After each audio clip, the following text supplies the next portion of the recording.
এই একমাত্র মানুষ যিনি আল্লাহ পাকের সামনে কিয়ামতের মাঠে বলবেন ইয়া উম্মতি ইয়া উম্মতি, হায় আমার, হে আল্লাহ আমার উম্মত, হে আল্লাহ আমার উম্মত। আজকে সেই নবীর আদর্শ আমরা ভুলে গেছি। সেই নবীর সুন্নত পালন করতে গেলে লজ্জা লাগে। ইয়াং জেনারেশন দেখবেন বিটিএস এর সুন্নত পালন করে, ওই যে ম্যানচেস্টার ইউনাইটেডের সুন্নত ফলো করছে। হ্যাঁ, ক্রিকেট প্লেয়ার, ওই যে ফুটবল প্লেয়ার, বলিউডের নায়ক, বলিউডের নায়িকা, হলিউডের নায়ক নায়িকা, এগুলোর সুন্নত ফলো করছে। রাসূলুল্লাহ সাল্লাল্লাহু আলাইহি ওয়াসাল্লামের সুন্নাহ মতো দাড়ি রাখতে লজ্জা লাগে, তার মতো কাপড় পরতে লজ্জা লাগে, হ্যাঁ, তার আদর্শটাকে ফলো করতে লজ্জা লাগে। অথচ সেই মানুষটাই কিয়ামতের মাঠে এই উম্মতের পক্ষে কথা বলবেন যে হে আল্লাহ আমার উম্মত, আমার উম্মত।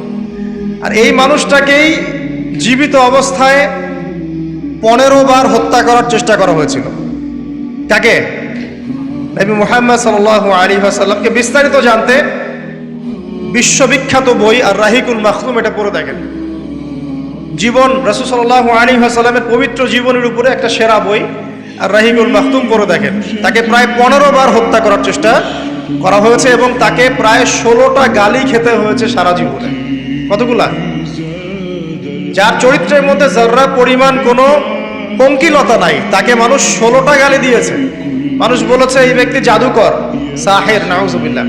এই ব্যক্তি কাযযাব, নাউজুবিল্লাহ। কাযযাব মানে মহামিথ্যাবাদী। কাযযাব মানে কি? মহামিথ্যাবাদী। তারপরে বলা হচ্ছে এই ব্যক্তি সাহের, জাদুকর। এই ব্যক্তি হচ্ছে মজনুন, পাগল। এগুলো মানুষ বলেছে, আইয়ামে জাহিলিয়াতের মানুষ। তো এই যে আবু জাহেল, আবু লাহাবরা যে কথাগুলো বলেছিল, আজকের এই সো কল্ড বাক স্বাধীনতার যুগে কিছু মানুষ এই কথা বলে না? বলে না? তো এরা কার উত্তরসূরি বুঝতে পারছেন?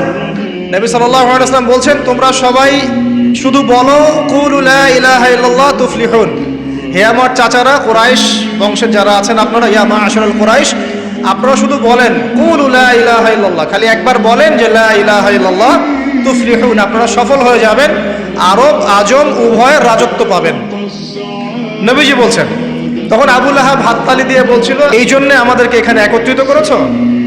তখনই হাততালি দিয়ে পাথর নিয়ে রাসূল সাল্লাল্লাহু আলাইহি ওয়াসাল্লামের দিকে নিক্ষেপ করেছে। নাউযুবিল্লাহ। তো তখনই আল্লাহ পাক আয়াত নাজিল করলেন।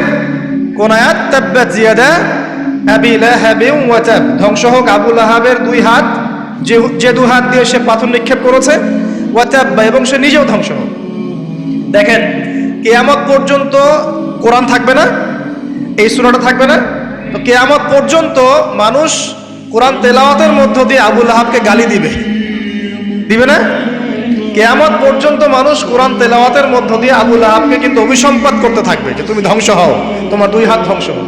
এই হলো নবী সাল্লাল্লাহু আলাইহি ওয়াসাল্লামের শান।